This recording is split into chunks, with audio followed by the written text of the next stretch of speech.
اتوار 24 جون 2007 سر سے پاؤں تک سیاہ برقعے میں لپٹی 10 خواتین اپنے 20 لٹھ بردار مرد ساتھیوں کے ساتھ اسلام آباد کے پوش علاقے F8 میں داخل ہوئیں۔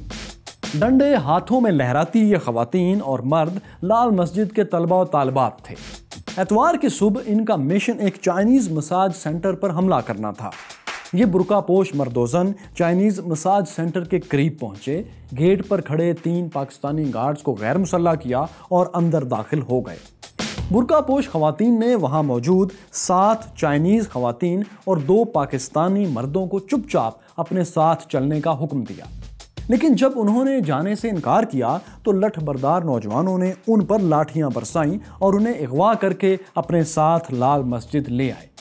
اس اغوا کے کچھ دیر بعد لال مسجد کے ایک ترجمان نے میڈیا کو بتایا کہ اس مساج سینٹر کو قہبہ خانے کے طور پر استعمال کیا جا رہا تھا۔ کئی بار انتظامیہ کو وارننگز دی گئیں، اطلاعات دی گئیں، لیکن کسی نے ان کی بات نہیں سنی۔ اس لیے اب لال مسجد انتظامیہ کو خود سے ایکشن لینا پڑا ہے۔ دوستو، 6 اپریل 2007 کے اعلان شریعت کے بعد سے اب تک چینی مساج سینٹر پر حملہ لال مسجد انتظامیہ کی سب سے بڑی غلطی ثابت ہوئی۔ وہ بھلا کیسے؟ برقع پہنے فرار ہونے کی کوشش کرنے والے عالم دین کون تھے؟ غازی عبدالرشید کے تہہ خانے تک جب پاک فوج پہنچ گئی تو انہیں فون پر ہتھیار ڈالنے سے کس نے منع کیا؟ لال مسجد آپریشن کیسے مکمل ہوا اور اس کے نتائج کیا نکلے؟ میں ہوں فیصل اڑائچ اور دیکھو سنو جانو کی ہسٹری آف پاکستان سیریز کی اس قسط میں ہم آپ کو یہی سب دکھائیں گے۔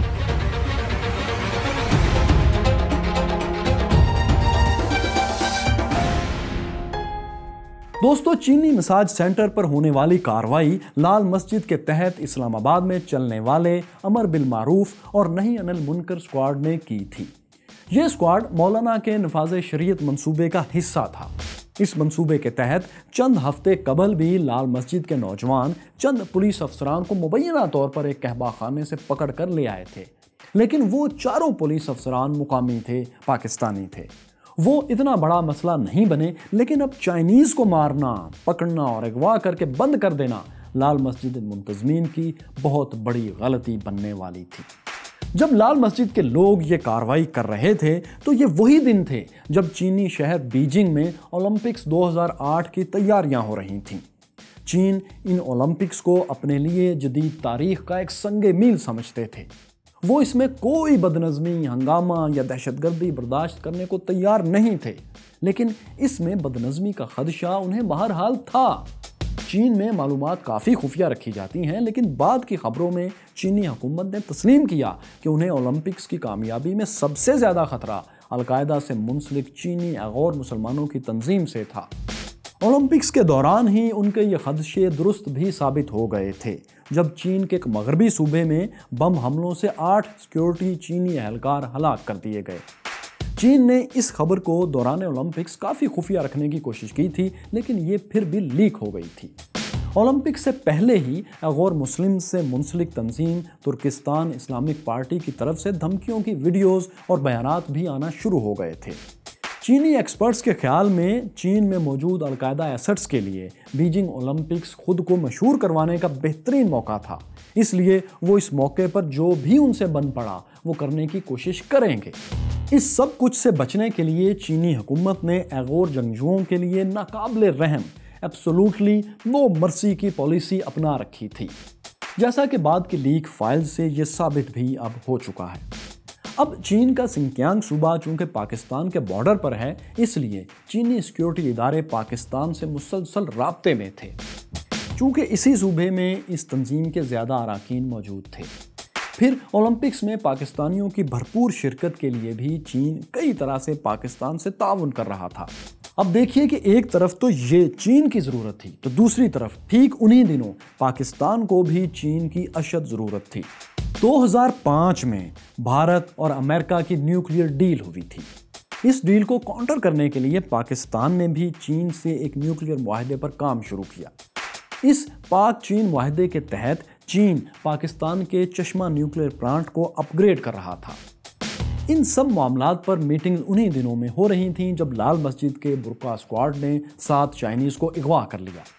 چین میں یہ معاملہ بے حد سنجیدگی سے لیا گیا، یہاں تک کہ عوامی سطح پر بھی یہ وہاں موضوع بحث تھا۔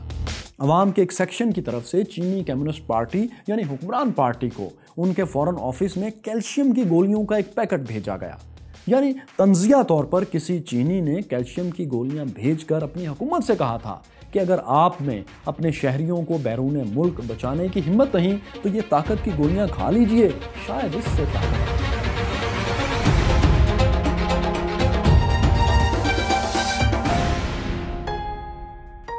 چینی حکومت اور خاص طور پر پاکستان میں چینی سفیر لیو جاہوئی اس بارے میں بہت حساس تھے۔ لال مسجد سے کچھ ہی فاصلے پر اپنے دفتر میں موجود چینی سفیر مسٹر لیو جاہوئی فوراً متحرک ہو گئے۔ انہوں نے اس وقت کے وزیر اعظم شوکت عزیز سے بات کی، مولانا فضل الرحمان سے بھی مدد کی درخواست کی، لیکن آخر میں ان کے کام آئے کاف لیگ کے لیڈر سابق وزیر اعظم چودھری شجاعت حسین۔ چودھری شجاعت حسین مبینہ طور پر اس چینی کلینک کے کلائنٹ بھی رہ چکے تھے جن کے لوگوں کو اغوا کیا گیا تھا۔ چودھری شجاعت حسین نے ان کی مدد کی اور چینی سفیر کی براہ راست بات لال مسجد کے منتظم مولانا عبدالرشید سے کروا دی۔ عبدالرشید غازی نے چینی سفیر کو یقین دلایا کہ مساج سینٹر کی خواتین کو کچھ نہیں کہا جائے گا اور جلد رہا کر دیا جائے گا۔ انہوں نے اغوا کی گئی چینی خواتین سے سفیر کی بات بھی کروا دی۔ اس وعدے کے باوجود اسلام آباد کے پولیس آفیشلز، وزیر اعظم شوکت عزیز اور صدر جنرل پرویز مشرف کی مسلسل کوششوں سے چینی مغویوں کو رہا ہونے میں 5 گھنٹے مزید لگے۔ اس دوران چینی صدر ہو جنتاؤ مسلسل صدر مشرف سے رابطے میں رہے اور اپنے آفس میں وہ مسلسل بریفنگ بھی لیتے رہے۔ لال مسجد نے چینی خواتین اور ملازمین کو چھوڑا تو ایک لکھی ہوئی پریس کانفرنس کی۔ اس لکھی ہوئی پریس کانفرنس سے لگتا تھا کہ لال مسجد کے اندر کوئی بورڈ یا شورا موجود ہے جس نے اس پریس کانفرنس کا ٹیکسٹ، اس کا متن اپروو کیا ہے۔ پریس کانفرنس میں کہا گیا کہ ہم مخلوط مساج سینٹر کو بند کرنے کی یقین دہانی اور پاک چین دوستی کو مد نظر رکھتے ہوئے 9 چینی باشندوں کو چھوڑ رہے ہیں۔ تحریک طلبہ و طالبات نے اسلام آباد انتظامیہ سے اسلام آباد میں مخلوط مساج سینٹرز کو بند کرنے کی یقین دہانی اور پاک چین دوستی کو مد نظر رکھتے ہوئے 9 خواتین و حضرات کو چھوڑنے کا فیصلہ کر لیا ہے۔ انہوں نے غیر ملکی صحافیوں سے بات کرتے ہوئے یہ بھی کہا کہ ان سینٹرز میں خواتین مردوں کا مساج کرتی ہیں جو کہ غیر اسلامی طریقہ ہے۔ Ladies doing massage to the male is not allowed according to Islamic values. Press conference کے بعد چائنیز خواتین کو سر سے پاؤں تک سیاہ برقع پہنا کر چینی سفیر کی طرف رخصت کر دیا گیا۔ چینی خواتین رہا ہو گئیں، لیکن معاملہ یہاں ختم نہیں ہوا۔ اسی دن بیجنگ میں پاکستانی وزیر داخلہ کی چینی پبلک سیکیورٹی منسٹر یویانگ کانگ سے ملاقات تھی۔ یہ میٹنگ اگلے سال چین میں ہونے والے کھیل کے عالمی مقابلوں یعنی بیجنگ اولمپکس کے سلسلے میں تھی۔ اس میٹنگ میں چینی منسٹر نے کچھ سخت مطالبات کی۔ یہ مطالبات کیا تھے ان کا پاکستانی وزیر داخلہ نے تو تذکرہ نہیں کیا، لیکن اس ملاقات کے بعد 27 جون کو ان چینی منسٹر نے جو باتیں سرعام کی وہ بہت سخت تھیں۔ انہوں نے کہا کہ ہمیں امید ہے پاکستان ان دہشت گردوں اور ان تنظیموں کے خلاف سخت ایکشن لے گا جنہوں نے چینی شہریوں پر تشدد کیا اور ان مجرموں کو سخت سزا دے گا۔ پھر یہیں پر بس نہیں ہوا، بلکہ چینی صدر ہو جنتاؤ نے یہی پیغام صدر جنرل پرویز مشرف کو فون کال کر کے دیا۔ اس کے بعد چینی مسلح افواج پیپلز لبریشن آرمی کے سینئر آفیشلز نے بھی صدر جنرل پرویز مشرف کو فون کر کے سخت ایکشن لینے کا مطالبہ کیا۔ اب یوں تھا کہ پاکستان کو چینی حکومت نہ صرف یہ الزام دے رہی تھی کہ وہ چین مخالف دہشت گردوں کو برداشت کر رہے ہیں، بلکہ چینی اسٹیبلشمنٹ کا یہ بھی ماننا تھا کہ چینی مساج سینٹر پر حملہ دراصل لال مسجد کے اندر موجود ان اغور جنگجوؤں کا تھا جو چین کو دہشت گردی کے جرائم میں مطلوب تھے۔ جنرل مشرف نے اس کے بعد ایک فیصلہ لیا۔ ہو سکتا ہے یہ فیصلہ انہوں نے چینی دباؤ پر لیا ہو، یا ہو سکتا ہے انہوں نے یہ فیصلہ خود لے کر چینی دباؤ کو بہانہ بنایا ہو، لیکن جنرل مشرف نے لال مسجد واقعے کے مہینوں بعد جب ایمرجنسی لگائی تو اپنی تقریر میں یہ بھی کہا کہ انہیں چینی باشندوں کے اغوا پر بہت شرمندگی ہوئی تھی اور انہیں چینی لیڈر سے ذاتی طور پر معافی مانگنا پڑی تھی کہ اتنے اچھے دوستوں کے ساتھ ہمارے ہاں اتنا برا سلوک ہوا۔ ہمارے چائنیز دوست 7 چائنیز کو اغوا کر کے یرغمال بنایا گیا. یہ شرمناک حادثہ اس ملک کے لوگوں کے ساتھ جو ہمارا بہترین دوست، جو ہمارا ہمیشہ ساتھ رہا دیا، جس نے جو ہماری مصیبتوں میں مشکلات میں ہمارے ساتھ رہا، پورے وقت ہماری مدد کرتا رہا، ہر لحاظ سے، اکنامک لحاظ سے، معاشی لحاظ سے، ڈیفنس کے لحاظ سے ہماری مدد ہمیشہ کی اس نے. اب وہ ملک، اس کے باشندوں کو یرغمال بنانا اور مارنا، یہ شرمناک حادثہ. اور جب اس ملک کے پریزیڈنٹ کا مجھے میسج آئے کہ ان کے شہریوں کو یہاں حفاظت دی جائے، یہ میری نظر میں ہمارے ملک کے لیے، تمام عوام کے لیے ایک شرم کا باعث ہے. وجہ جو بھی ہو، جنرل مشرف نے 3 جولائی 2007 کو سیکیورٹی اداروں کو لال مسجد کے گھیراؤ کا حکم دے دیا. رینجرز اور پولیس نے لال مسجد اور اس سے منسلک جامعہ حفصہ کا محاصرہ کر لیا. مولانا عبدالعزیز کے ساتھ 3 سے 5 ہزار طلبہ و طالبات اندر موجود تھے. کچھ غیر ملکی جنگجو بھی تھے. ان سب نے محاصرے سے پہلے ہی مسجد اور مدرسے کے اوپر مورچے بنا لیے. کلیشنکوفوں کے منہ باہر کی طرف کر کے انہوں نے دھمکی دی کہ اگر ان پر حملہ کیا گیا تو وہ بھرپور جواب دیں گے. حکومت نے لال مسجد انتظامیہ سے کہا کہ اگر غازی برادران خود کو، طلبہ و طالبات کو اور اپنے غیر ملکی ساتھیوں کو حکومت کے حوالے کر دیں تو انہیں کچھ نہیں کہا جائے گا. جو لوگ حکومت کو مطلوب ہیں ان کے علاوہ باقی تمام طلبہ و طالبات کو پرامن طور پر گھر جانے دیا جائے گا. مولانا حضرات کو پیغام بھیجا گیا کہ ان کے مدارس بھی علماء کے ایک بورڈ کے سپرد کر دیے جائیں گے. حکومت ان کو اپنی تحویل میں نہیں لے گی. یہ پیغامات چودھری شجاعت حسین کے ذریعے بھی پہنچائے گئے. چودھری شجاعت حسین کے مطابق لال مسجد منتظمین ہر بات پر مان گئے تھے، لیکن جو بات وہ نہیں مان رہے تھے وہ تھی ان کے غیر ملکی ساتھیوں کی حوالگی. لال مسجد والے اپنے غیر ملکی جنگجوؤں کو، اپنے ساتھیوں کو محفوظ راستہ دینے کا مطالبہ کر رہے تھے اور حکومت یہ راستہ دینے پر تیار نہیں تھی. وہ انہیں ہر صورت میں گرفتار کرنا چاہتی تھی. جب مذاکرات ڈیڈ لاک کا شکار ہوئے تو اس دوران اندر موجود طلباء کے والدین بڑی تعداد میں مسجد کے باہر سیکیورٹی حصار کے قریب آ کر بیٹھ چکے تھے. وہ اپنے بچوں کو ہر صورت ساتھ لے جانا چاہتے تھے. حکومت نے طلباء و طالبات کو باہر نکلنے کا وقت دیا اور کہا کہ جو گھر جانا چاہے وہ تلاشی دے کر اور نام پتہ ریکارڈ کروا کر جا سکتا ہے.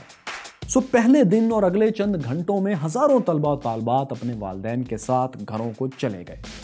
جو چلے گئے وہ تو چلے گئے، لیکن جو باقی رہ گئے انہوں نے الجہاد الجہاد کے نعرے لگاتے ہوئے پوزیشنز سنبھال لی. خندقیں کھود لی گئیں، کلیشنکوفیں نصب کر دی گئیں اور ماسک پہن کر آنسو گیس سے نپٹنے کی تیاری بھی کر لی گئی. دیکھنے والے حیران تھے کہ ایک مسجد میں اتنا اسلحہ اور تربیت یافتہ جنگجو کہاں سے آ گئے. ادھر سیکیورٹی فورسز نے بھی ہر خطرے سے نمٹنے کے لیے مورچے بنا لیے تھے. پاک فوج کے جوان اسلحے سمیت بختر بند گاڑیاں دوڑاتے ہوئے لال مسجد کے باہر پہنچ گئے. 3 جولائی 2007 کی رات آپریشن سائلنس پورے شور و غوغا کے ساتھ شروع ہوئی.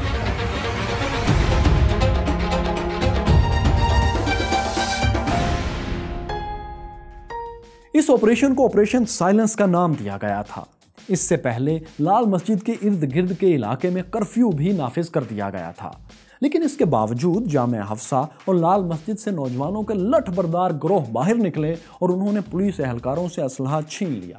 انہوں نے مسجد کے قریب گرلز سکول، محکمہ ماحولیات اور اسٹیٹ بلڈنگ میں پیٹرول بمز پھینک کر آگ لگا دی. مولانا عبدالعزیز نے لاؤڈ سپیکر پر جہادی ترانے اور اعلانات کا سلسلہ جو پہلے سے جاری تھا اسے تیز تر کر دیا. اس طرح وہ اپنے ہزاروں طلباء کو جوش دلا رہے تھے، جہاد اور شہادت پر ابھار رہے تھے. مولانا کے مطابق ان کے طلباء نے خودکش حملے بھی شروع کر دیے تھے، جن میں سے ایک محکمہ ماحولیات کے دفتر میں کیا گیا. اس حملے میں 7 پولیس اہلکار جان سے چلے گئے. رات بھر اسلام آباد گولیوں کی آوازوں سے اور دھماکوں سے گونجتا رہا اور صبح کے اخبارات چھپے تو مختلف ذرائع سے مرنے والوں کی تعداد 12 سے 20 تک بتائی گئی، جبکہ 400 زخمیوں کی تعداد اس کے علاوہ تھی. مرنے والوں میں جامعہ کے طلباء کے علاوہ 2 رینجرز اہلکار، ایک صحافی اور ایک تاجر بھی شامل تھا. اب حالات نازک ہوتے دیکھے تو فوج کے کمانڈوز کو طلب کر لیا گیا۔ یہ SSG کمانڈوز تھے۔ اتنی ٹینس صورتحال میں بار بار جامعہ میں موجود طلباء کو موقع دیا جاتا رہا کہ وہ قطار بنا کر باہر آئیں تاکہ انہیں تلاشی اور ریکارڈ رکھنے کے بعد جانے دیا جائے۔ یہ پیغام باہر سے مسلسل اندر بھیجا گیا کہ پرامن طور پر ہتھیار ڈالنے والوں کو کچھ نہیں کہا جائے گا۔ سینکڑوں کی تعداد میں طلباء و طالبات پھر باہر آئے، کچھ زخمیوں اور لاشوں کو بھی باہر نکالا گیا۔ اس دوران مسجد اور مدرسے کا پانی اور بجلی بند کر دی گئی تاکہ زیادہ سے زیادہ لوگ تنگ آ کر خود ہی باہر آ جائیں اور صرف وہ لوگ اندر رہ جائیں جن کے خلاف حقیقت میں آپریشن کیا جانا مطلوب تھا۔ حکومت نے ایک مرتبہ پھر خفیہ سفارتکاری کرتے ہوئے لال مسجد منتظمین کے قریبی جہادی ساتھی کالعدم حرکت المجاہدین کے سربراہ مولانا فضل الرحمان خلیل کو اندر بھیجا۔ انہوں نے مولانا عبدالعزیز اور ان کے بھائی غازی عبدالرشید کو وارننگ دی کہ آپ لوگوں کے اقدامات نے لال مسجد کو انٹرنیشنل ہیڈ لائن بنا دیا ہے، فوج ایکشن لینے پر مجبور ہے۔ انہوں نے سمجھایا کہ کسی بھی فوجی آپریشن سے بچنے کا واحد طریقہ یہی ہے کہ آپ پرامن طور پر ہتھیار ڈال دیں۔ انہوں نے گارنٹی دی کہ آپ کو چند ماہ عزت سے جیل میں رکھ کر رہا کر دیا جائے گا، لیکن دونوں بھائی اپنے پرانے ساتھی کے سمجھانے پر بھی نہیں مانے۔ وہ کسی صورت غیر ملکیوں کو حوالے کرنے پر تیار نہیں تھے۔ وہ مسلسل شریعت کے نفاذ اور غیر ملکیوں کو محفوظ راستہ دینے کا مطالبہ کر رہے تھے۔ ایسے میں یہ ہوا کہ مسجد کے اندر ایک مشاورت ہوئی جس میں طے پایا کہ مولانا عبدالعزیز کسی طرح مسجد سے زندہ باہر نکل جائیں گے اور کسی دوسری جگہ سے پاکستان میں نفاذ شریعت کی تحریک کی قیادت کریں گے۔ دوستو، وہ ایسا اس لیے کر رہے تھے کہ القاعدہ کے وہ رہنما جو اس ساری تحریک اور بندوبست کا ماسٹر مائنڈ تھے، وہ مولانا عبدالعزیز کو پاکستان میں نفاذ شریعت کا فیس، چہرہ بنانا چاہتے تھے۔ ان کے خیال میں وہ اپنے ہزاروں طلباء اور سینکڑوں مدارس کے ساتھ تعلقات کی وجہ سے پاکستان میں ایک ایسا انریسٹ، ایسی بغاوت پیدا کرنے میں کامیاب ہو جائیں گے جو القاعدہ کے لیے مددگار کا کام کرے گی۔ اس سے القاعدہ کے خیال میں کم از کم یہ تو ضرور ہوگا کہ ان کے خلاف کوئی سیکیورٹی ادارہ آپریشن نہیں کر پائے گا۔ کسی محفوظ جگہ پر جا کر تحریک کی کمان سنبھالنے کا عزم لیے مولانا عبدالعزیز نے فرار ہونے کا ایک پروگرام بنایا۔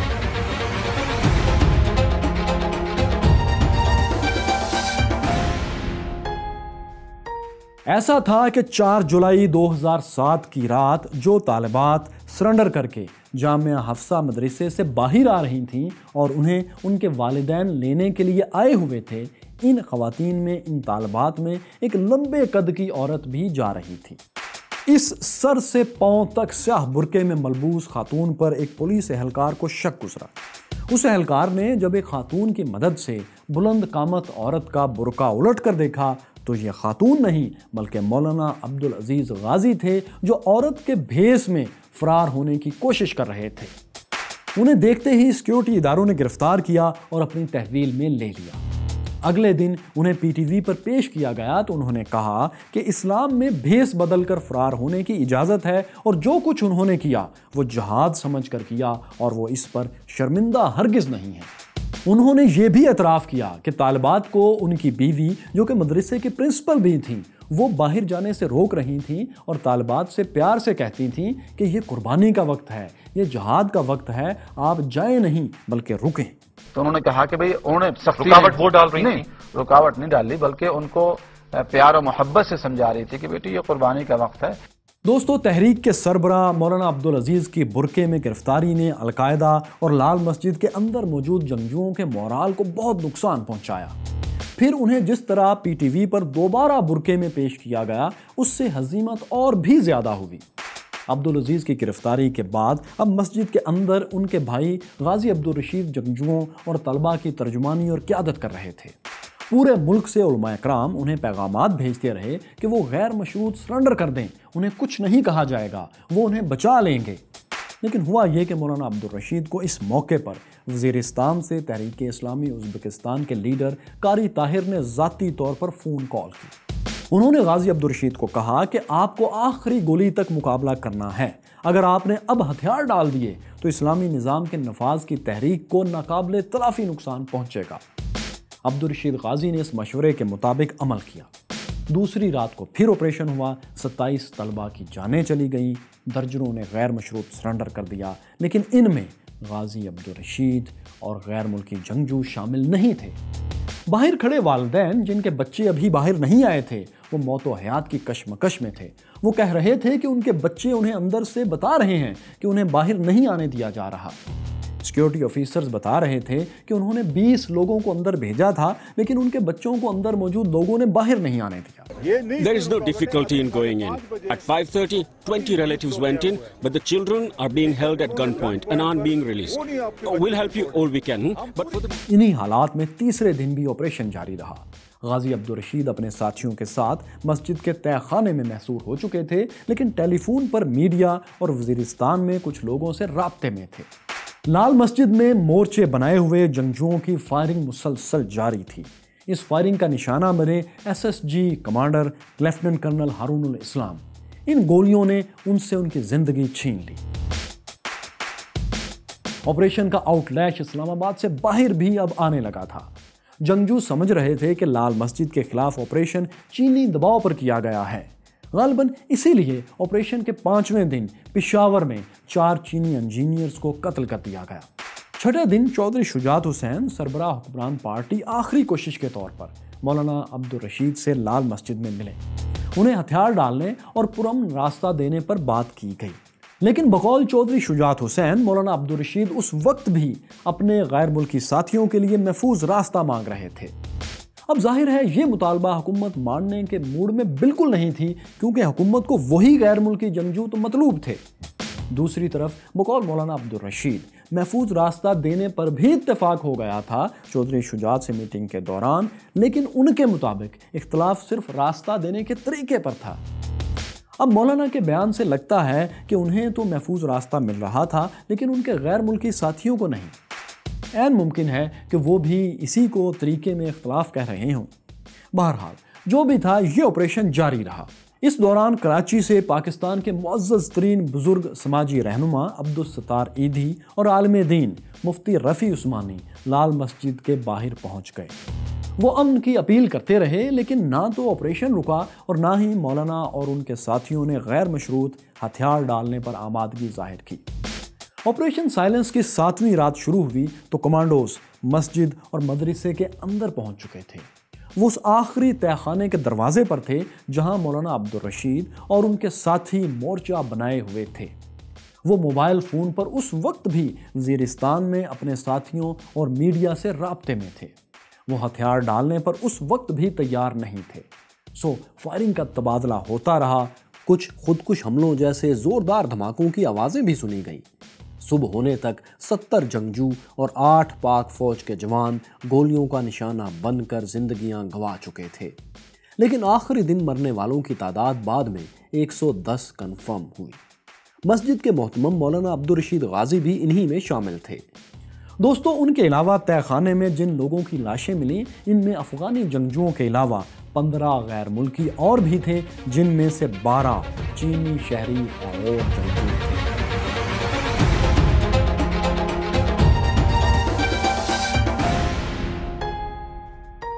لال مسجد پر مکمل قبضے کے بعد حکومت کی طرف سے جب صحافیوں کو وزٹ کروایا گیا تو وہاں بڑی تعداد میں اسلحہ، راکٹ لانچرز، دستی بم، دسیوں کلیشنکوفیں، ہزاروں گولیاں اور گیس ماسک کے علاوہ پیٹرول بمز بھی تیار حالت میں رکھے ہوئے تھے۔ مدرسے اور مسجد کی دیواروں اور چھتوں پر گولیوں کے نشانات تھے۔ چھتوں پر ایسے نشانات بھی تھے جو خودکش حملوں کے بعد اکثر دیکھے جاتے ہیں۔ آپریشن کے بعد ایسے الزامات بھی سامنے آئے جن میں کہا گیا کہ لال مسجد کو کلیئر کروانے کے لیے فاسفورس بموں کو استعمال کیا گیا ہے۔ اس سب کے باوجود روزنامہ جنگ میں شائع ہونے والی صحافی انصار عباسی کی رپورٹ کے مطابق لال مسجد سے وہ بارودی سرنگیں اور یرغمالی نہیں ملے جن کا ذکر حکومت بار بار اپنے الزامات میں دہرایا کرتی تھی۔ دوستو، لال مسجد کے اس آپریشن سائلنس کی کامیابی کے بعد القاعدہ اور مولانا عبدالعزیز کی توقعات کے بالکل برعکس کسی ایک بھی مدرسے کے طلباء نے طالبان سٹائل میں مسلح بغاوت شروع نہیں کی۔ یہاں تک کہ اسلام آباد اور راولپنڈی کے 18 مدارس سے بھی ایسی کوئی آواز نہیں بلند ہوئی جس کی آس پر القاعدہ کے شیخ عیسیٰ اور مولانا عبدالعزیز نے ساری مہم جوئی کا آغاز کیا تھا۔ یہی وجہ تھی کہ القاعدہ کو خود اعلان جنگ کرنا پڑا۔ اسامہ بن لادن نے اپنے جنگجوؤں کو حکم دیا کہ وہ پاکستانی فورسز پر حملے کریں۔ اس کے بعد معصوم بچوں سے خودکش حملوں کا ایک ایسا سلسلہ شروع ہوا جس نے آنے والے دنوں میں پاکستان کو دنیا کا ایک خطرناک ترین ملک بنا دیا، ایک ایسا ملک جہاں فلسطین اور عراق سے بھی زیادہ خودکش حملے ہوئے تھے۔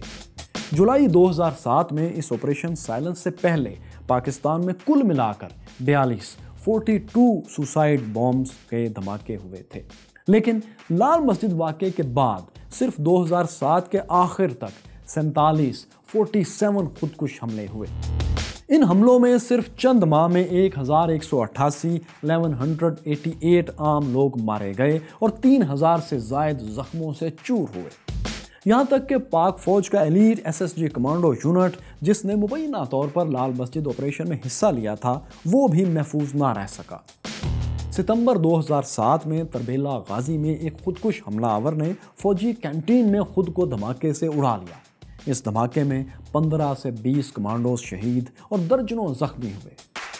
لال مسجد کا واقعہ پاکستان میں شدت پسندی میں اضافے کے ضمن میں سنگ میل کا درجہ رکھتا ہے۔